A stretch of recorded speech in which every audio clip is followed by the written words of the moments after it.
Assalamualaikum warahmatullahi wabarakatuh.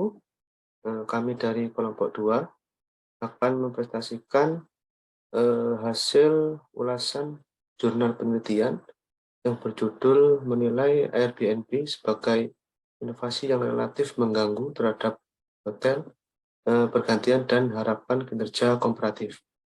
Kami beranggotakan 4 orang dengan saya sendiri, Dodi Mustafa, dan Mbak Ovi Nabila, Mbak Mira Delima, dan yang terakhir Mbak Ovi Rizky.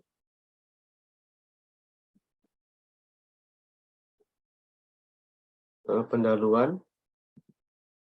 Pertama-tama, apa itu Airbnb? Airbnb adalah sebuah platform teknologi informasi, layanan marketplace online yang dapat digunakan untuk menyewa kamar pribadi, rumah, maupun apartemen secara online. Jadi Airbnb ini memungkinkan orang biasa untuk menyewakan kamar pribadinya, bisa rumah maupun apartemen kepada turis atau wisatawan. Dalam perkembangannya Airbnb ini sudah dipakai oleh jutaan turis yang menggunakan akomodasi Airbnb, dan Airbnb ini sering dibahas dalam kaitannya dengan dampaknya terhadap kinerja hotel. Airbnb dapat diakses melalui mobile phone maupun di website www.airbnb.com. Berikut tampilan yang ada di website www.airbnb.com. Jadi untuk calon tamu yang akan melakukan kunjungan wisata maupun yang lain dapat memilih tempat dan juga tanggal perjalanannya, dan akan dibawa ke tampilan-tampilan yang tersedia, yaitu penginapan yang tersedia. Dari situ wisatawan atau turis dapat memfilter lagi berdasarkan harga maupun fasilitas yang diinginkan. Apabila sudah memilih salah satu dari penginapan yang tersedia, akan dihubungkan dengan pemilik atau pemilik penginapan. Di situ akan dilakukan pembayaran melalui Airbnb ini, dan tentunya Airbnb akan membebankan sedikit biaya baik di pemilik penginapan maupun tamu atau wisatawan. Di sini latar belakang dari jurnal penelitian. Yang pertama adalah Airbnb sebagai inovasi yang berkelanjutan, mengalami pertumbuhan yang sangat pesat dan telah mengubah landscape akomodasi pariwisata semenjak diluncurkan di tahun 2008. Layanan Airbnb menurut data di tahun 2019 di musim panas sebanyak lebih dari 1 juta tamu telah menginap menggunakan akomodasi Airbnb. Dan kaitannya dengan mengubah landscape akomodasi pariwisata, diduga Airbnb menggantikan fungsi hotel dalam melakukan pariwisata dari wisatawan maupun turis. Selanjutnya, Airbnb terus memperkenalkan peningkatan layanannya yang patut diperhatikan. Airbnb terus melakukan berbagai layanan. Di sisi keamanan, Airbnb telah memperkenalkan berbagai mekanisme verifikasi identitas dan menautkan profil dari pemilik penginapan di akun Facebook maupun LinkedIn dari pemilik penginapan. Dan juga Airbnb mempekerjakan konsultan yang berprofesional di bidang perhotelan atau penginapan untuk membimbing dari pemilik penginapan agar semakin profesional dalam mengelola penginapan yang ada. Selanjutnya, latar belakang selanjutnya adalah memicu perdebatan yang signifikan dalam industri perhotelan mengenai ancaman yang ditimbulkan oleh Airbnb, sementara beberapa pelaku bisnis perhotelan dan analisis industri menganggap Airbnb sebagai ancaman.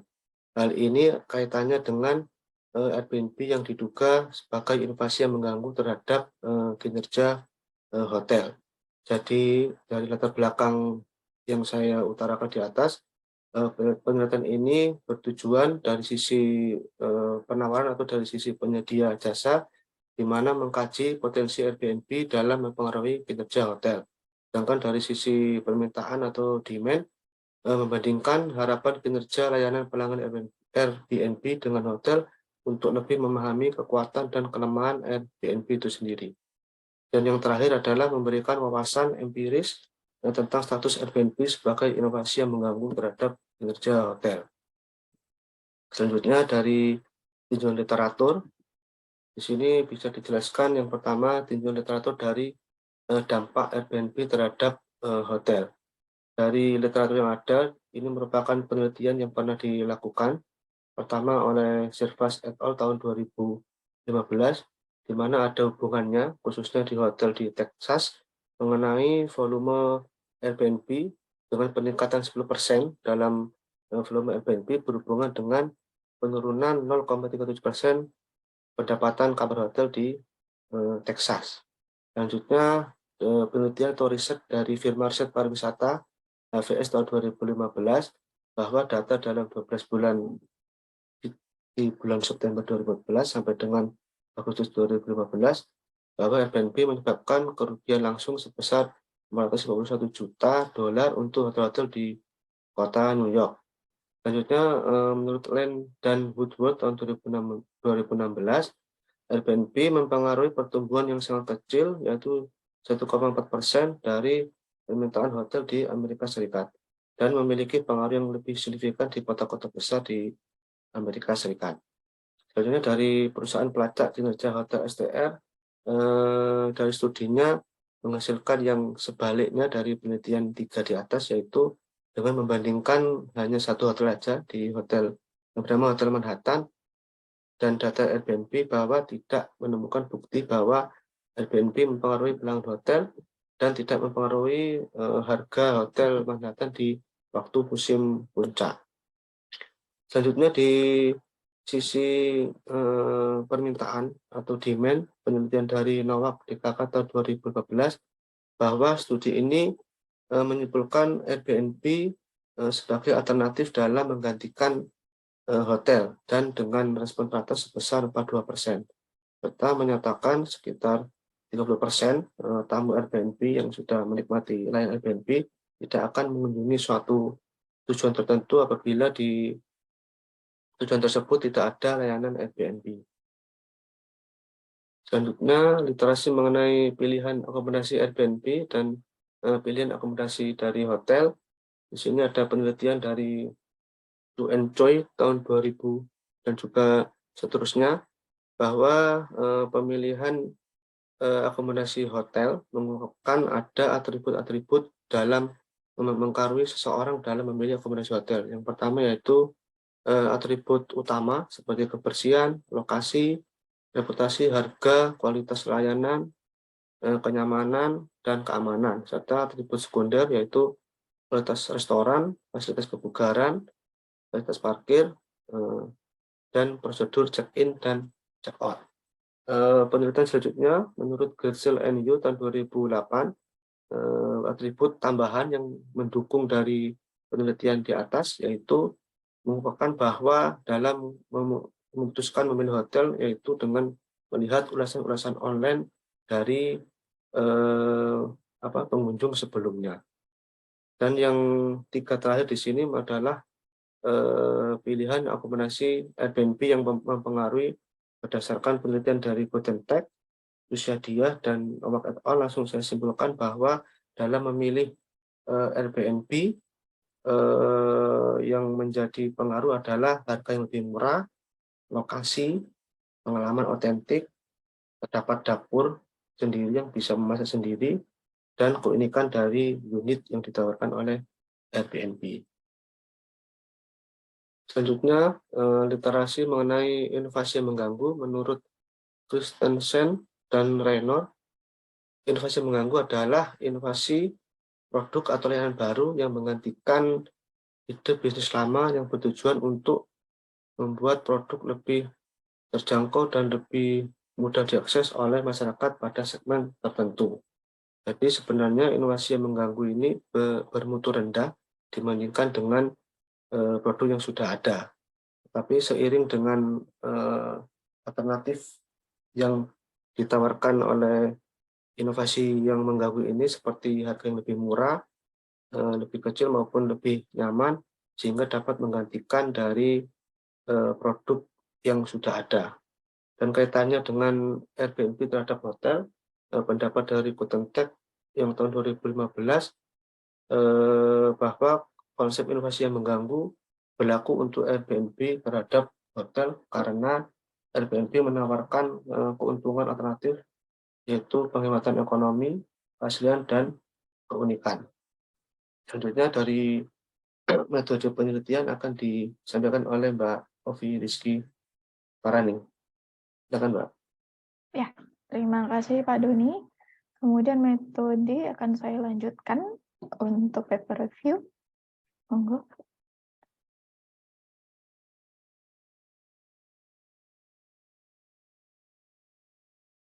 Ya, metode dimulai dari pengumpulan data, yaitu siapa responden penelitian ini, yaitu turis yang telah menggunakan Airbnb selama 12 tahun terakhir. 12 bulan terakhir maksud saya. Nah, jangka waktu penelitian ini yaitu Juli 2015 sampai dengan Oktober 2015. Jadi, turis yang menggunakan Airbnb selama kurun waktu 12 bulan terhitung mulai dari Juli sampai Oktober akan menjadi responden dari penelitian Airbnb ini. Nah, insentif yang ditawarkan bagi responden yaitu 2 kartu hadiah Amazon masing-masing senilai 50 US dollar dan didistribusikan sebagai undian berhadiah. Jadi responden yang beruntung akan mendapatkan 2 kartu ini. Nah, untuk menghadapi tantangan pengambilan sampel yang cukup beragam, diperlukan pendekatan sampling online non-acak, yaitu dengan cara mayoritas responden direkrut melalui grup Facebook. Itu untuk mayoritas responden. Sedangkan responden tambahan yaitu direkrut melalui MTurk, yaitu panel online yang memang diperuntukkan untuk penelitian. Kemudian ada Twitter, Reddit. Nanti ketiga sosial media ini akan disambungkan dengan tautan rujukan untuk pengambilan survei. Lanjut. Nah, desain survei dan analisis data yang ini saya bahas untuk tahap 1, yaitu item survei. Di sini ada 2, yaitu menggunakan skala Likert dan pilihan berganda atau multiple choice. Nah, item survei ini berfokus pada masa inap terbaru responden. Jadi kalau tadi jangka waktunya 12 bulan terakhir, yaitu dihitung responden melakukan rawat inap pada kurun waktu tersebut. Nah, kemudian dengan mengukur substitusi Airbnb, pertanyaan pada bentuk akomodasi yang paling mungkin digunakan jika Airbnb dan layanan akomodasi peer-to-peer serupa lainnya tidak ada. Jadi ini menanyakan untuk opsi bila Airbnb atau layanan yang lain tidak ada. Kemudian dilanjut dengan tes Chi-square. Fungsinya itu membandingkan perilaku substitusi dari kelompok yang berbeda, yaitu residu standar menyoroti perbedaan kelompok yang signifikan. Kemudian dan juga untuk menyertakan pertanyaan tentang bagaimana penggunaan Airbnb mempengaruhi durasi perjalanan yang menilai dampak Airbnb pada malam pengunjung tujuan pengunjung dan memberikan wawasan tentang kombinasi kedua kategori Airbnb di dalam surveinya nanti. Yaitu tahap ketiga, yaitu kemudian lanjut tahap 3, memeriksa persepsi Airbnb versus hotel. Jadi memang ada dugaan disrupsi untuk teknologi Airbnb sendiri mengganggu aktivitas bisnis dari hotel. Nah, dari persepsi tersebut, jadi dinilainya dari ekspektasi kinerja Airbnb, yaitu hipotesis hotel atau motel murah yang terdekat, hotel kelas menengah, dan hotel kelas atas. Kemudian juga untuk mempertimbangkan 7 kekuatan hotel, yaitu kebersihan, kenyamanan, kepercayaan, kualitas akan memenuhi ekspektasi pelanggan atau customer, kemudian kemudahan menempatkan reservasi, kemudian pengecekan masuk dan keluar pelanggan di kamar dari kamar yang dipesan melalui Airbnb, kemudian menyelesaikan masalah tak terduga dan keamanannya yang pasti. Lanjut. Nah, proposisi nilai unik Airbnb apa originalitasnya ya. Nah, itu terdiri dari 3 item, yaitu item pengalaman yang terkait dengan keaslian dan keunikannya, dan item harga. Nah, atribut ini berpotensi penting, termasuk fasilitas keramah staf atau tuan rumah, dan bantuan staf atau tuan rumah, tidak disertakan karena mereka akan dinilai berbeda untuk Airbnb dan hotel. Jadi, atribut yang berpotensi penting ini tidak masuk dalam penilaian, karena memang akan mempengaruhi nilai dari hasil survei tersebut.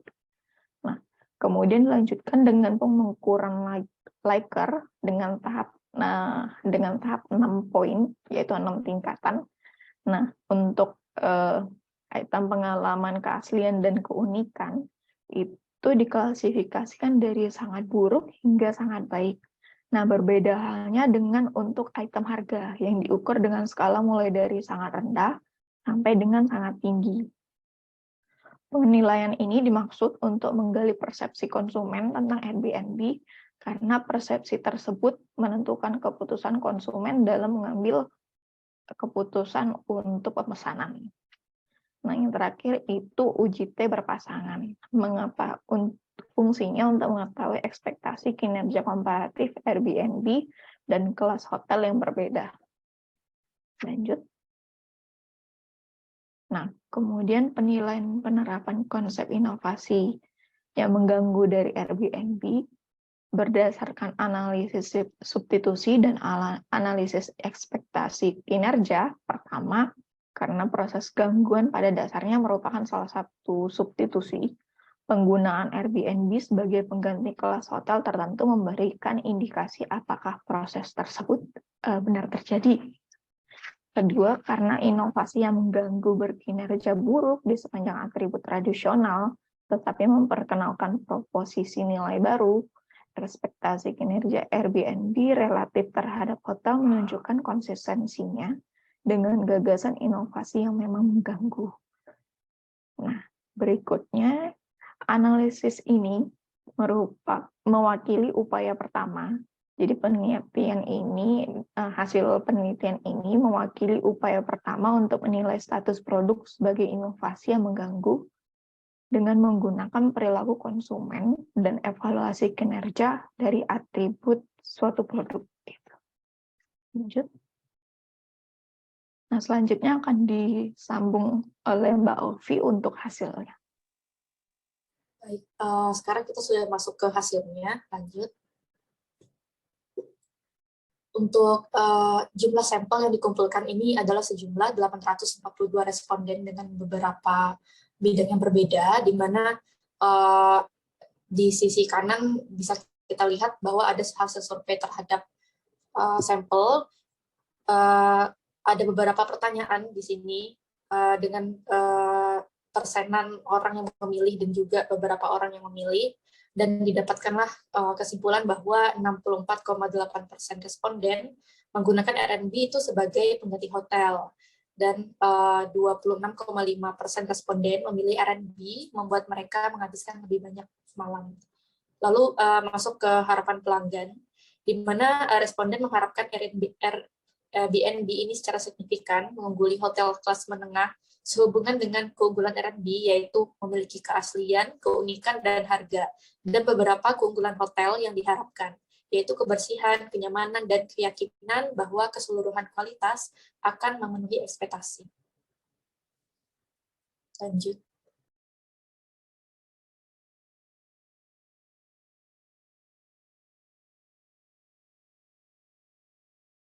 Ya, terima kasih. Selanjutnya di part 5 yaitu ada diskusi. Diskusi ini membahas mengenai apa saja hasil studi dari yang sudah dijabarkan di sebelumnya, yaitu bahwasanya wawasan ini penting dalam pengembangan Airbnb. Bagaimana tamu Airbnb ini membandingkan dengan hotel dan sejauh mana mereka menggunakan sebagai pengganti hotel. Kemudian di penelitian ini pun kita menggunakan sampel non-probabilitas, di mana banyak persamaan yang ditemukan antara sampel penelitian dan populasi tamu Airbnb. Sehingga dari hal tersebut ditemukan temuan yang dapat digeneralisasikan. Boleh dilanjut, Pak Doni? Dari hasil diskusi terdapat 3 poin penting. Yang pertama, Airbnb sebagai pengganti hotel. Dari 2/3 responden itu menunjukkan bahwa Airbnb sebagai pengganti hotel kelas menengah, baik kelas menengah, kemudian hotel atau motel murah, dan persentase yang sangat kecil sebagai pengganti hotel untuk kelas atas. Bisa disimpulkan bahwa Airbnb ini sebagai salah satu alternatif dalam pemilihan selain hotel. Kemudian yang kedua adalah pengguna Airbnb didominasi oleh pelanggan yang lebih kaya, kemudian non-backpacker, tinggal di seluruh rumah, atau berpergian dengan anak-anak yang lebih cenderung menggunakan Airbnb sebagai pengganti hotel kelas menengah dan atau kelas atas. Hasil diskusi yang kedua yaitu inovasi yang mengganggu. Jika diketahui, Airbnb sebagai pengganti hotel kelas atas tampaknya cukup terbatas, sehingga Airbnb ini paling sering digunakan sebagai pengganti hotel untuk kelas menengah. Namun, ekspektasi kinerjanya yang bervariasi dibandingkan dengan hotel kelas menengah menunjukkan beberapa kesejajaran dengan kerangka kerja inovasi yang mengganggu ini tanpa sepenuhnya konsisten dengan konsepnya. Ada beberapa hal yang tidak menjadi salah satu penyebab diri Airbnb ini disukai oleh kelas menengah ke atas yang akan dibahas selanjutnya.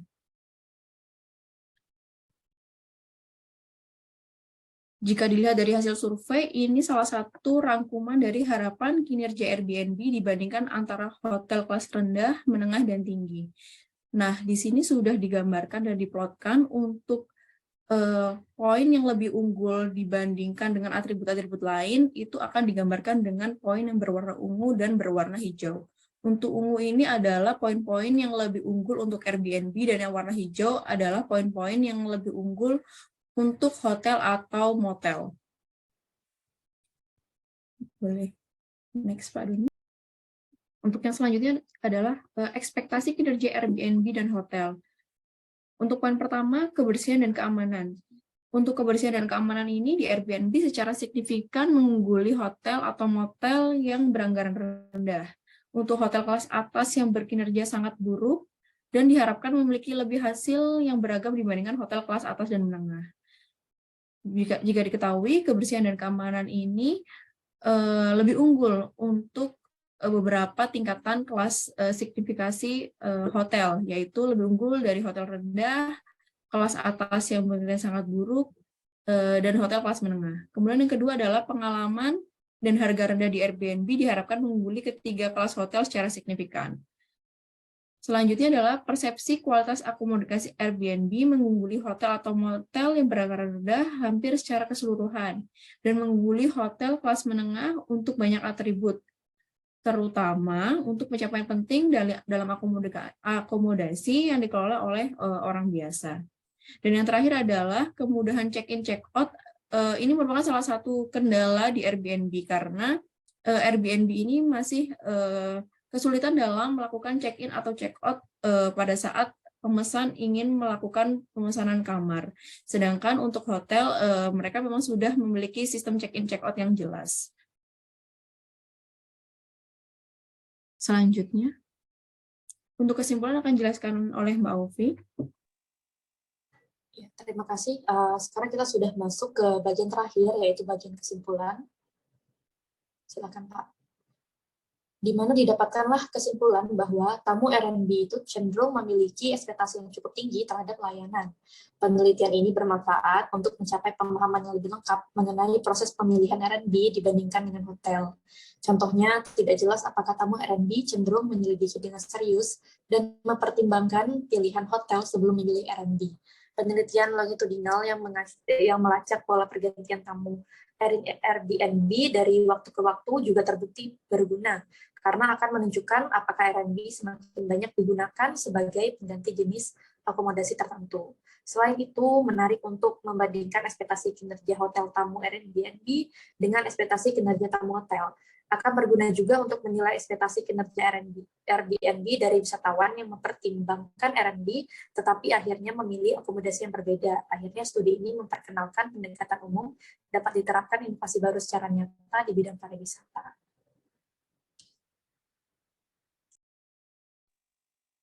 Sekian dari presentasi dari kami. Terima kasih.